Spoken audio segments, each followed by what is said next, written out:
आज बाबा की 23 दिसंबर 2021 की मुरली है। बाबा कहते मीठे बच्चे, ये सुहावना कल्याणकारी संगम युग है जिसमें स्वयं बाप आकर पतित भारत को पावन बनाते हैं।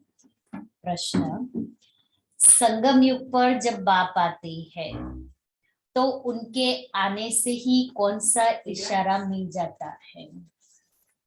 उत्तर, इस पुरानी दुनिया के अंत होने का इशारा सबको मिल जाता है, क्योंकि बाप आते ही है पतित सृष्टि का अंत करने, इसलिए विनाश का भी साक्षात्कार होता है। अभी तुम्हें नई दुनिया के झाड़ सामने दिखाई दे रहे हैं। गीत है, तुम्हें पाके हमने जहां पा लिया, जमी तो क्या आसमां भी पा लिया। ओम शांति। वास्तव में कहना चाहिए रूहानी बच्चों प्रति रूहानी बाप की गुड मॉर्निंग, क्योंकि बच्चे जानते हैं बाप आते ही है रात को दिन बनाने। यह भी हिसाब किया जाता है आखिरी में भी बाबा आते किस समय है, बाबा का आने का समय कौन सा है?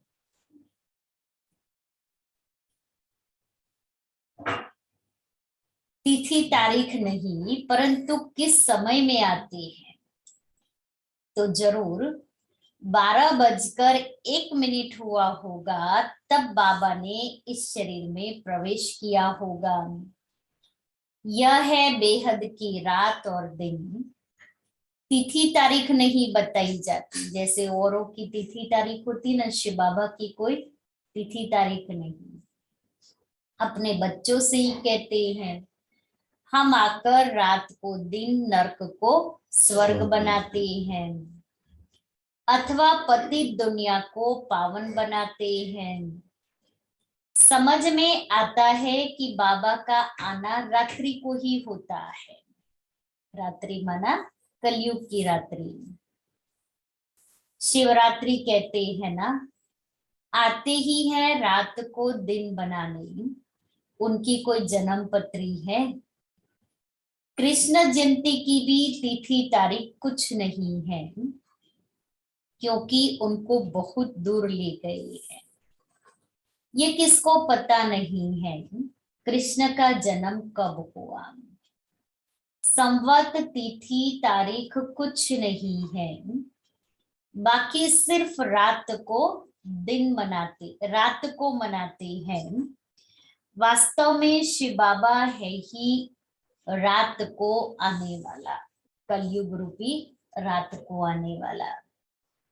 तुम बच्चे कहेंगे शिव बाबा की रात्रि।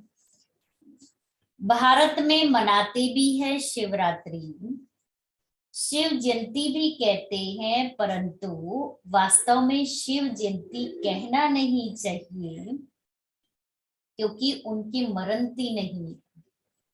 न शिव बाबा न जन्म लेता है न मरता है। शिवरात्रि कहना ठीक है, ये शिव बाबा बतलाते हैं, दूसरा कोई ऐसे कह न सके। भल कहते हैं शिवो हम, परंतु बता न सके। मैं कब आता हूँ, क्या करता हूँ। शिव बाबा तो बतलाते हैं शिवो हम, परंतु बता न सके मैं कब आता हूँ। शिव बाबा तो बतलाते हैं कि अब आधा कल्प की रात्रि पूरी हो, दिन शुरू होता है। ये गीता का एपिसोड रिपीट हो रहा है। मौत का तूफान भी सामने खड़ा है, पतित दुनिया भी बरोबर है, कलयुग का अंत है, मुसीबतें भी सामने है। समझते हैं यह वही महाभारत लड़ाई है, जिसके लिए शास्त्रों में गायन है, नेचुरल कैलेमिटीज द्वारा पुरानी दुनिया का विनाश होना है। तो जरूर गीता का भगवान आया होगा, आएगा ही कलयुग के अंत में। सतयुग का फर्स्ट प्रिंस व फिर द्वापर में तो हो न सके। मनुष्य को 84 जन्म मिलते हैं, हर एक जन्म में फीचर्स बदल जाते हैं, एक न मिले दूसरे से। बल अभी कृष्ण का गायन पूजन है, परंतु उनके एक्यूरेट फीचर्स तो हो ना सके, उनका फोटो भी निकल ना सके। ऐसे ही मिट्टी का कागज का बना लेते हैं, एक्यूरेट फीचर्स तो कैसे निकालेंगे, क्योंकि वो उन्होंने तो देखा ही नहीं है। एक्यूरेट फीचर्स तो जब ध्यान में जाओ तब तुम देख सकते हो, फोटो निकाल नहीं सकते। मेरा कृष्ण से डांस करती थी, बहुत नामी ग्रामी है, शिरोमणि भक्तों में गाई जाती है। मेरा और नारद नरसिंह मेहता कृष्ण को याद करती थी तो जट उनको साक्षात्कार हो जाता था। कृष्ण से प्रीत थी इसलिए याद करती थी, साक्षात्कार होता था। याद करती थी और परिस्थितियों को पार कर लेती थी। साक्षात्कार में देखती थी इसलिए पवित्र रहना चाहती थी। जानते हैं वहां विकार तो होता नहीं। कृष्ण से प्रीत लगी तो पवित्र जरूर बनना पड़े। पति तो कृष्ण के साथ मिल न सके। मीरा पावन रही इसलिए उनकी महिमा है। यह सब राज बाबा ही समझाते हैं। भक्ति मार्ग में तो उनकी अल्पकाल क्षण भंगुर की भावना पूरी होती है, पूरी हुई, साक्षात्कार हुआ। जो मनोकामना रखते हैं वह अल्पकाल के लिए पूरी हो जाती है। अनेक प्रकार के देवता आदि हैं, उनका साक्षात्कार चाहते हैं, तो ड्रामा प्लान अनुसार वह मनोकामना पूर्ण हो जाती है। भक्ति मार्ग की भी नोंद है। वेद शास्त्र पढ़ते माथा मारते तो भी मुक्ति, जीवन मुक्ति में तो जा नहीं सकते। आगे बनारस में जाकर काशी कलवट खाते थे, समझते थे शिवपुरी अर्थात मुक्ति में जाए, परंतु जा नहीं सकते। मुक्ति में ले जाने वाला है ही एक बाप, उनको ही मुक्ति, जीवन मुक्ति दाता कहा जाता है। दूसरा कोई ले जा नहीं सकता। सतयुग में लक्ष्मी नारायण का राज्य था तो जीवन मुक्ति थी, जीवन बंध नहीं था, माना जीवन था, बंधन नहीं था। और अभी जीवन में बंधन है। बहुत थोड़े आदमी रहते थे, इस समय कितने करोड़ों मनुष्य हैं। सतयुग में इतने थे नहीं। बाकी उस समय सब कहाँ थे यह भी अभी तुमको पता पड़ा है। सृष्टि के आदि मध्य अंत की नॉलेज अभी तुमको है।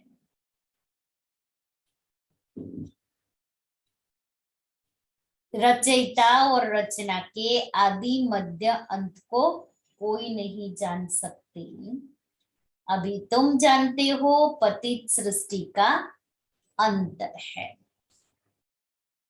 वह तो समझते हैं कलयुग अजून 40,000 वर्ष चलना है। कितनी अज्ञानता। परंतु तुम जानते हो अभी कलयुग का अंत होना है। तभी बाप आकर सारी नॉलेज सुनाते हैं।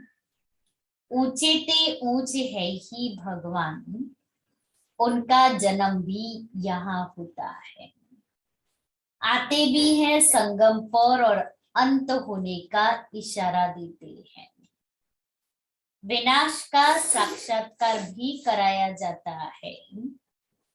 अर्जुन के लिए भी दिखाया है ना कि साक्षात्कार हुआ।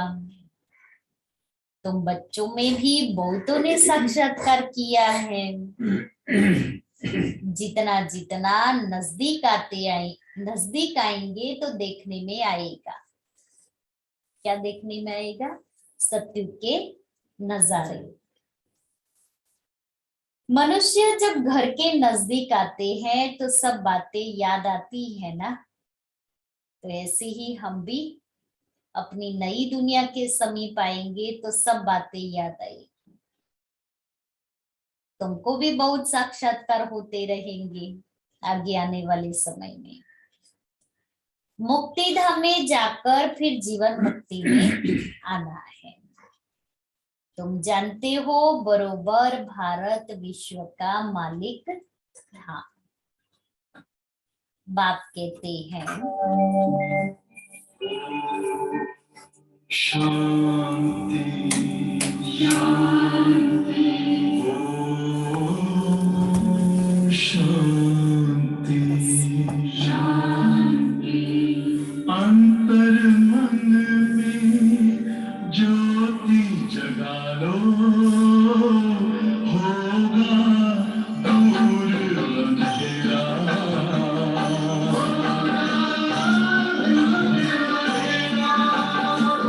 शिव का कर लो ध्यान, आ रहा पावन पुण्य सवेरा।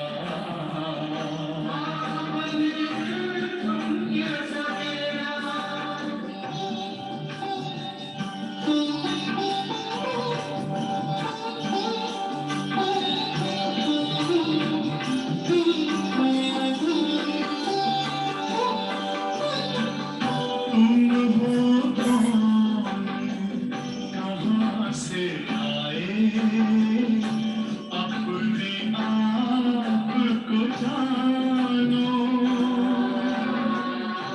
राजयोग के द्वारा अपना परम पिता पहचानो। इसी राजपथ पर चलकर तुम मानो अपना बसेरा।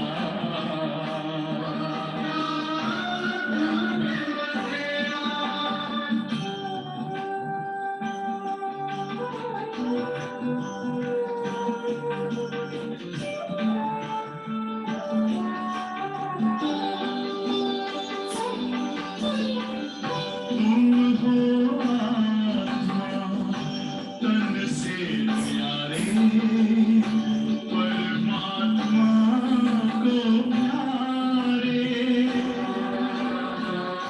दिव्य गुणों को धारण करके योगी बनो दुलारे। ज्योति बिंदु ही तोड़ेगा ये माया मोह का घेरा।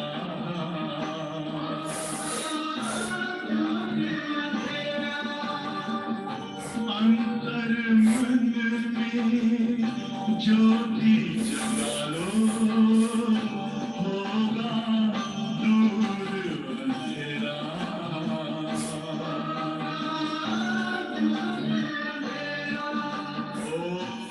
शांति ओम शांति ओम शांति।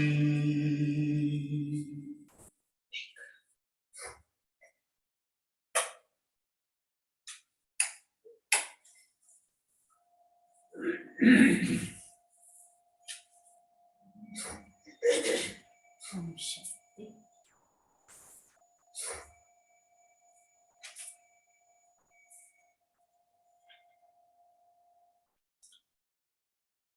तो बाबा कहते हैं कि तुमको भी बहुत साक्षात्कार होते रहेंगे। मुक्ति धाम में जाकर फिर जीवन मुक्ति में आना है। तुम जानते हो बरोबर भारत विश्व का मालिक था। बाप कहते हैं मैं हर 5000 वर्ष के बाद आकर तुमको राजयोग सिखलाता हूँ। यह स्थापना हो रही है भविष्य नई दुनिया के लिए। संगम पर स्थापना होती है, तुम ब्राह्मण हो ही संगम युग पर। वह है शूद्र, तुम हो ब्राह्मण। वह देवताएं, यह बातें कोई शास्त्रों में नहीं है। मनुष्य थोड़ी ही जानते हैं कि संगम किसको कहा जाता है। इनको कल्याणकारी सुहावना संगम युग कहा जाता है, जहां से पतित भारत पावन बनता है। बाप भी कल्याणकारी है, आते भी भारत में है। बाप कहते हैं अभी तुम्हारे 84 जन्म पूरे हुए, अब तुम पतित हो, एक भी पावन नहीं है। सब भ्रष्टाचारी है, विकार से पैदा होते हैं। तुम श्रेष्ठ देवी देवता थे, फिर क्षत्रिय वैश्य शूद्र बने, अभी ब्राह्मण बने हो, फिर देवता बनेंगे, फिर अंत में आकर प्रजापिता ब्रह्म मुख द्वारा स्थापना करते हैं। किसकी? स्वर्ग की, देवी देवता धर्म की। तुम यहाँ आए हो देवी देवता बनने, दैवी गुण धारण करने। यह तो तुम बच्चों को मालूम है कि कोई भी विकारी को यहाँ अलाउ नहीं किया जाता है। पहले पहले पवित्रता की प्रतिज्ञा लेनी होती है। एक बार प्रतिज्ञा कर फिर अगर तोड़ते हैं तो एकदम रसातल में चले जाते, अर्थात गिर जाते हैं, चंडाल का जन्म पा लेते हैं। यहाँ बाबा के आगे पतित कोई आ नहीं सकते। अगर ब्राह्मणी भूल से भी ले आती है तो उन पर भी बड़ा दोष आ जाता है। दोनों चंडाल बन जाते हैं, ब्राह्मणी जो ले आने वाली है और जो आने वाला है ब्राह्मणात्मा, वो भी। जो पावन नहीं बन सकते उनको यहाँ आने का, मधुबन आने का हुक्म नहीं है। पर्सनल आकर समझ सकते हैं, परंतु बाबा की सभा में तो नहीं आ सकते। सेंटर पर पर्सनल समझे वाला कोर्स करे, पवित्रता की प्रतिज्ञा करे, अपने जीवन को पवित्र बनाए, फिर मधुबन बाबा में बाबा से मिलने जा सकते हैं। बाकी बाबा कहता है यहाँ बाबा की जो सभा लगी हुई है उसमें तो नहीं आ सकते। अगर भूल से ले आते हैं तो उनको चोट बहुत लगती है। आते तो ढेर है। सबको मालूम है कि बेहद बाप के पास जाते हैं, हमको पवित्र जरूर बनना है। मीरा पवित्र थी तो उनका कितना मान था। अब तुम ज्ञान अमृत पिलाते हो, फिर भी वह कहते हैं हमको जहर चाहिए।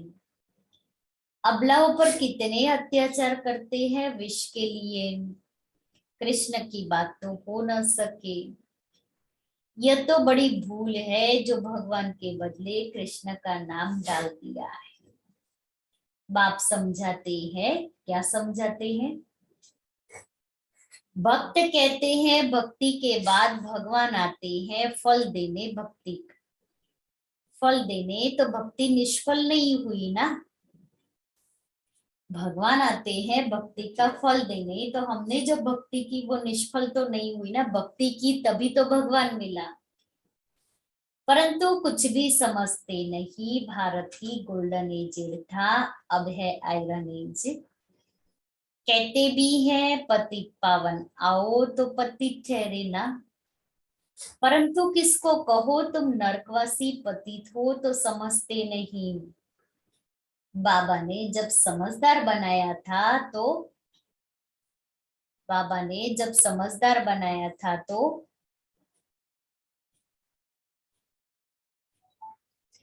हाँ, तो स्वर्ग था। अभी बेसमझ होने से कंगाल बने हैं। जब देवी देवताओं का राज्य था तो भारत कितना ऊंच था। कहते भी है स्वर्ग था, लक्ष्मी नारायण का राज्य था। फिर शास्त्रों में ऐसी ऐसी बातें लिख दी है जो लोग समझते हैं वहां भी असुर थी। ये शास्त्र कोई सद्गति के लिए नहीं है। वह तो जब बाप आए तब सर्व की सद्गति करे। यह है रावण राज्य, तब तो चाहते हैं राम राज्य। ये नहीं जानते कि रावण राज्य कब से शुरू हुआ है। ये शास्त्र कोई सद्गति के लिए नहीं है। वह तो जब बाप आए तब सर्व की सद्गति करे। यह है रावण राज्य, तब तो चाहते हैं राम राज्य हो। यह नहीं जानते कि रावण कब से शुरू हुआ। ज्ञान सागर बाप तो सबको सद्गति में ले जाते हैं। ये समझने की बातें हैं। हर एक आत्मा को अविनाशी पार्ट मिला हुआ है। आत्मा शांति धाम से आती है इस पृथ्वी पर पार्ट बजाने। आत्मा भी अविनाशी, ड्रामा भी अविनाशी, उसमें आत्मा अविनाशी एक्टर है, परम धाम की रहने वाली है। 84 जन्म गाए हुए हैं। वह तो 84 लाख कह देते हैं। परमात्मा को पत्थर बित्तर में कह देते तो ग्लानि हुई ना। बाप भारत पर उपकार कर स्वर्ग बनाते हैं। रावण आकर अपकार कर नर्क बना देते हैं। यह खेल है दुख और सुख का। यह है कांटों का जंगल। बाप आकर कांटों को फूल बनाते हैं। बड़े से बड़ा कांटा है काम बेकार। अभी बाप कहते हैं मैं पावन बनाने आया हूँ। जो पावन बनेंगे वही पावन दुनिया के मालिक बनेंगे। बाप आया है सहज योग सिखलाने। कहते हैं मुझ अपने माशूक को याद करो। सभी आत्माएं एक माशूक पर आशिक है। वह आकर सबको ले जाते हैं मुक्ति धाम, परंतु बाबा कहते हैं तुम पतित चल नहीं सकते। वो तो ले जाने आया है, लेकिन हम पतित आत्माएं कैसे जा सकती हैं? पावन तो बनना पड़ेगा ना। आत्मा भारी है इसलिए उड़ नहीं सकती ना। मुझे याद करो तो खाद निकल जाए। ड्रामा अनुसार जब टाइम आता है तभी मैं आता हूँ तुम बच्चों को पावन बनाने। यह वही महाभारत लड़ाई है। मृत्यु लोक में यह अंतिम लड़ाई है। अमर लोक में लड़ाई होती नहीं। वहां है ही राम राज्य, वहां रहते हैं धर्मात्माएं। यहाँ है पापात्माएं। पाप करते रहती है। पुण्य आत्माओं की दुनिया को स्वर्ग कहा जाता है। बाप कहते हैं मैं 1 सेकंड में तुमको चढ़ती कला में ले जाता हूँ। इसमें सिर्फ ये एक ही अंतिम जन्म लगता है और उतरती कला में 84 जन्म लगते हैं। तो बाप कहते हैं, क्या कहते? उठते बैठते मुझे याद करो। इन साधुओं का भी उद्धार मुझे करने आना पड़ता है। तमो प्रधान बुद्धि मनुष्य जो कुछ सुनते हैं वह सत सत करते रहते हैं। अंधश्रद्धालु है ना, इसको कहा जाता है ब्लाइंड फेथ। गुड़ियों की पूजा करते रहते हैं, बायोग्राफी को जानते नहीं। अब बाप आकर इन सब का ज्ञान देते हैं। इसको रूहानी स्पिरिचुअल नॉलेज कहा जाता है। वह है शास्त्रों की अथॉरिटी। यह बाप ही आकर बच्चों को समझाते हैं। दुनिया में तो एक भी मनुष्य नहीं जो परमपिता परमात्मा को यथार्थ रीति जानते हो। मनुष्य होकर और बाप को न जाने तो जानवर से भी बदतर चेहरे। देवताओं के आगे जाकर महिमा गाते हैं, आप सर्वगुण संपन्न है तो दोनों मनुष्य, परंतु यह है सारा कांटों का जंगल। बाबा तुमको कांटों से फूल बनाते हैं। भारत सचखंड था, फिर रावण आकर झूठखंड बनाते हैं। सचखंड बनाने वाला है परमपिता परमात्मा। बाप ही आकर परिचय देते हैं, सो भी ब्राह्मण बच्चों का। ब्राह्मण बच्चों को फिर यह ज्ञान रहेगा नहीं। तुम बच्चे योग बल से विश्व को पावन बनाते हो।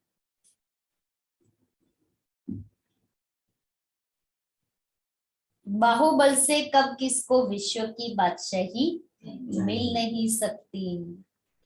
भारत जो विश्व का मालिक था सो अब कंगाल बना है। मनुष्यों की बुद्धि ऐसी है जो बाहर में बोर्ड देखते भी है, लिखा हुआ है प्रजापिता ब्रह्मा कुमार कुमारिया, तो भी नहीं समझते कि ये एक ईश्वरीय फैमिली है। इतने ढेर बीके हैं, इसमें अंधश्रद्धा की तो बात हो न सके। कुमार ये ईश्वरीय परिवार है, तुम समझते हैं। यह भी कोई इंस्टीट्यूशन है। अरे यह तो फैमिली है ना। कुमार कुमारिया तो यह तो घर हुआ ना। इतनी प्रदर्शनी करते हो, समझाते हो, फिर भी फिर भी समझते थोड़ी ही। यह 7 दिन का कोर्स जब ले, अच्छी रीति समझे, तब बुद्धि में बैठे कि बाप फिर से बेहद का वर्षा देने आए हैं। अच्छा, मीठे मीठे सिक्के लेते बच्चों प्रति माता पिता बाप दादा का याद प्यार और गुड मॉर्निंग। रूहानी बाप की रूहानी बच्चों को नमस्ते। हम रूहानी बच्चों की रूहानी बाप दादा को नमस्ते। धारणा के लिए मुख्य सार। पहला, चढ़ती कला में जाने के लिए उठते बैठते एक बाप की याद में रहना है।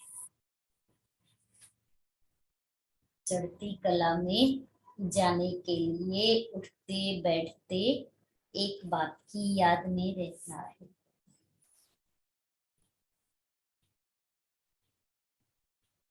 बाप समान सभी पर उपकार कर रहा है।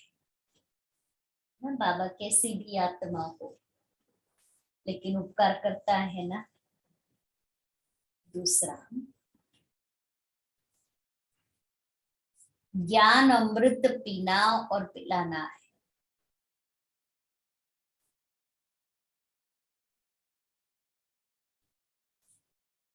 कांटों को फूल बनाने की सेवा करनी है।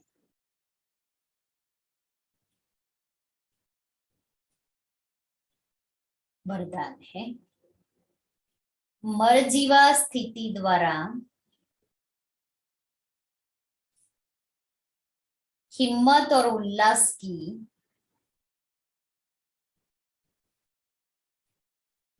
अविनाशी स्टैंप लगाने वाले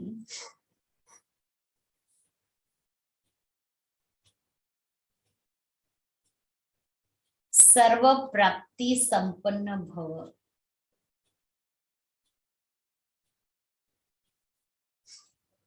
जो प्राप्तियों से संपन्न होते हैं उनके हर चलन नैन चैन से उमंग उत्साह दिखाई देता है, लेकिन हिम्मत और उल्लास की अविनाशी स्टैंप लगाने के लिए अपने पास्ट के व ईश्वरीय मर्यादाओं के विपरीत जो संस्कार है,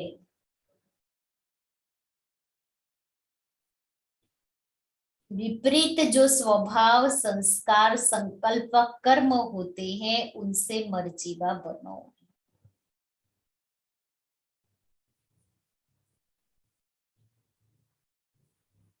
प्रतिज्ञा रूपी स्विच को सेट करो। प्रतिज्ञा रूपी स्विच को सेट कर प्रैक्टिकल में प्रतिज्ञा प्रमाण चलते रहो। हिम्मत के साथ उल्लास हो तो प्राप्ति की झलक दूर से ही दिखाई देगी। स्लोगन है, मेले व झमेले में मेले व झमेले में डबल लाइट रहने वाला ही धारणा मूर्त है। मेला जहां बहुत सब इकट्ठे होते हैं ना, तो वहां मेला लगता है। तो मेले और झमेले, क्योंकि जहां मेला होगा वहां झमेला तो होगा ही, लेकिन उस मेले में झमेले में सब बातें सामने आएगी। हर प्रकार के स्वभाव संस्कार हर आत्मा के सामने आएंगे, लेकिन हमें क्या करना है? उन सभी के स्वभाव संस्कार से अपने आप को दूर रखना है, क्योंकि हर एक आत्मा अपना पार्ट बजा रही है, चाहे वो बाबा का बच्चा है, चाहे वो अज्ञानी है। इसलिए मुझे उस आत्मा के स्वभाव संस्कार के मेले और झमेले में नहीं आना है। अगर मैं वही देखती रहेगी तो फिर मैं कब पावन बनेगी? इसलिए मेले झमेले में नहीं अटकना नहीं है। हमें अपनी जो कर रहा है वो साइड सीन समझ करके हम तो आगे बढ़े। मैं देख रही हूँ ये क्या कर रहा है, इसको ना ऐसे नहीं करना चाहिए, इसको ना ऐसे नहीं करना चाहिए। अब हम उस झमेले में क्यों पड़े? वो जाने, उसका स्वभाव संस्कार जाने। बाबा ने मुझे तो वो ड्यूटी नहीं दी है कि वो क्या कर रहा है वो तुम देखो।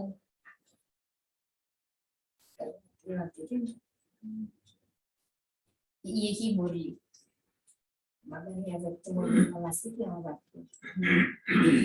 मुझे बाबा ने ये ड्यूटी नहीं दी है कि तुम किसी के भी स्वभाव संस्कार देखो। मम्मा थी ना, तो मम्मा कहती थी कि गटर का पानी बह रहा है और उस गटर के पानी को आप प्यार से पी रही हो। जब कोई किसी की कमी कमजोरी देखता था ना, तो मम्मा उसको ऐसे समझाती थी।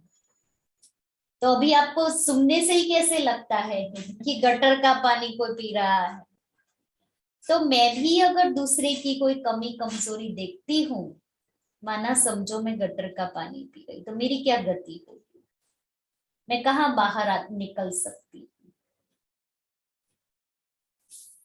और दूसरा मम्मा कहती थी कि वो अपना अवगुण छोड़ रहा है, वो अपना कीचड़ा बाहर निकाल रहा है और उसका निकला हुआ कीचड़ा आप अपने घर में भर रहे हो।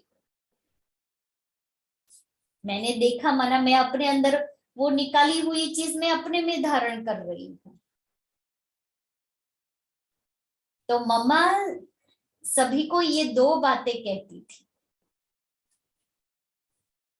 कि जब भी किसी की कोई कमी कमजोरी देखते हो तो देखो कि मैं गटर का पानी पी रही हूँ और मुझे अपने अंदर वो कीचड़ा नहीं डालना है।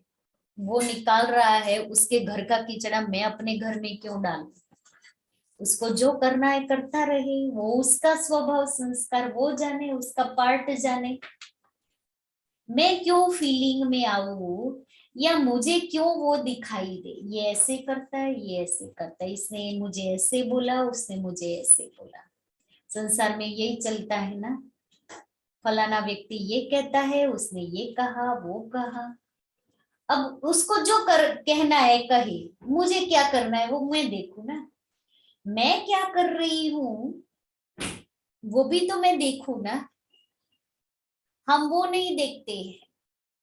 बाबा ने अभी 15 तारीख की मुरली में कहा था ना, ऐसे करते हो तो 4 उंगली तो अपने तरफ है। मैं कहूं कि ये व्यक्ति ऐसा कर रहा है, लेकिन मुझे वो अधिकार तब है कि जब मैं मेरी 4 कमी को खत्म करूं, तब मेरा अधिकार है कि मैं उसको कह सकूं कि आपके अंदर ये है और आप ऐसे करते हो। तब तक मुझे कोई राइट नहीं है। तो हम उन झमेलों में जाए क्यों, जिसको जो करना है करते रहे।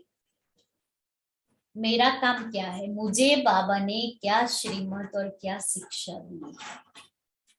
मुझे बाबा ने ड्यूटी दी है, तुम भले वो जो करता है तुम देखते रहो, देखो वो सारा दिन क्या करता है। ठीक है ना, उसने अपने स्वभाव संस्कार के प्रमाण जो बिहेवियर किया हमारे साथ, वो जाने, उसका कर्म जाने। वो झूठ बोल रहा है और मुझे गुस्सा आया तो मैं भी तो रॉन्ग ही हूं ना, मैं कहाँ राइट हूं। किसी ने कुछ कहा और मुझे फीलिंग आई तो वो उसने कुछ बोला, वो रॉन्ग हम कहते, इसने ऐसे बोला ना, अब वो रॉन्ग है, मैं ये कहती हूँ ये रॉन्ग है, लेकिन मैं भी तो फीलिंग में आई ना, तो मैं अपने को नहीं देख रही हूँ कि मैं भी तो रॉन्ग हूं ना। बाबा ने तो मुझे ये नहीं कहा है कि तुम भले फीलिंग में आओ, उसने ऐसा बोला ही ऐसा है ना, इसलिए भले तुम फीलिंग में आओ। बाबा ने हम सभी बच्चों को ये सब बातें नहीं सिखाई। अपना और सिलेबस नहीं है, हाँ, लेकिन आ जाता है। और दूसरी बात, मैं समझू कि ये ऐसा है, मुझे इसके साथ एडजस्टमेंट नहीं हो रही, मैं इसके साथ सेट नहीं हूं। अब मैंने यहां से घर बदली कर लिया। अब घर बदली किया, मैंने घर बदली किया है, मैंने अपने स्वभाव संस्कार को तो बदली नहीं किया ना। हम छोटे बच्चों को, बच्चों का क्लास होता है तो हम लोग एक कहानी सुनाते हैं, कौवे और कोयल की। दोनों अपने स्वभाव में सोते हैं। हाँ, तो व्यक्ति स्थान बदलने से कोई सुधर जाने वाला नहीं है कि मुझे एडजस्ट नहीं हो रहा है तो मैं इससे दूर हो जाऊं, या मैं इसके साथ नहीं रह सकते, आप और कहीं भी रख लो, जहाँ जाएगी वहां प्रॉब्लम होगा, क्योंकि मैंने अपने को नहीं बदला है ना। आज मुझे इसके साथ प्रॉब्लम है, कल मुझे इसके साथ भी प्रॉब्लम भी होगी, परसों मुझे इसके साथ भी प्रॉब्लम हो जाएगी। क्यों? क्योंकि मैं वही स्वभाव और संस्कार को लेके जा रही हूँ। तो वो जब कौवा जा रहा है तो कोयल उसको यही प्रश्न करती है कि कौवा भैया, क्या आप वहां जाएंगे तो खाओ खाओ करना छोड़ देंगे। हाँ, काव काव करना छोड़ देंगे। हम बच्चे आते हैं ना यहाँ, तो रोज एक स्टोरी सुनाती हूँ, तो एक ये सुनाती हूँ, दूसरी एक परी की स्टोरी सुनाती हूँ कि हमेशा हमें सबका अच्छा सोचना चाहिए और अच्छा करना चाहिए। तो ऐसी छोटी छोटी स्टोरी सुनाते। तो कहने का मतलब कि हम दूसरों के स्वभाव संस्कार के झमेलों में जाए क्यों, क्योंकि तब तक मेरा बाबा से योग नहीं लगेगा। इसलिए अभी हम लोग तो जिसको जो करना है करते, मैं अपना माथा खपाई नहीं कर, नहीं सुनना है, नहीं करना है। अच्छा, बहुत अच्छे हो आप बहुत अच्छे हो, जो कर रहे हो बहुत अच्छे हो। पहले की तरह में पकड़ के नहीं बैठते हैं, पहले की तरह जोश आवेश में आकर के कुछ नहीं। ठीक है, चलो बहुत अच्छे हो। क्यों मैं अपनी अपनी डिग्निटी को मैं क्यों डाउन करूं? मैं मेरे स्वमान, मेरी जो है स्टेटस में, उससे क्यों डाउन हो जाऊं? इसलिए मुझे ऐसे नहीं करना है। वो तो है ऐसे, लेकिन उसके साथ लड़ झगड़ करके, उसके साथ ऐसा बिहेव करके मैं अपने आप को डाउन कर रही हूँ। आज का स्वमान में कर्मातीत हूं।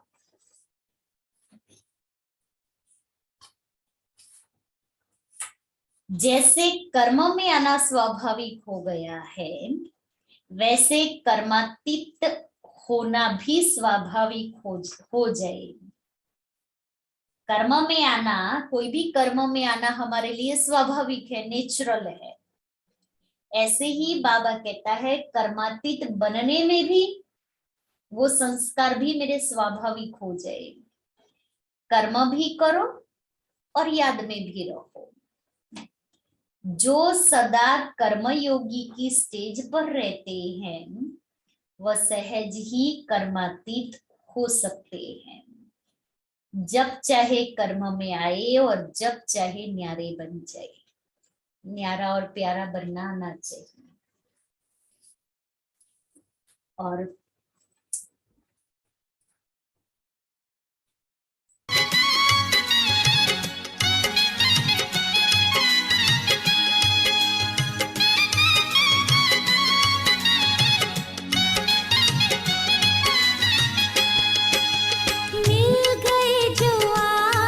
भगवान हमें मिल गए जो आप, भगवान हमें खुशियों से भरा जहान मिला है। पाँव नहीं अब धरती पर, उड़ने को खुला आसमान मिला। मिल गए जो आप, भगवान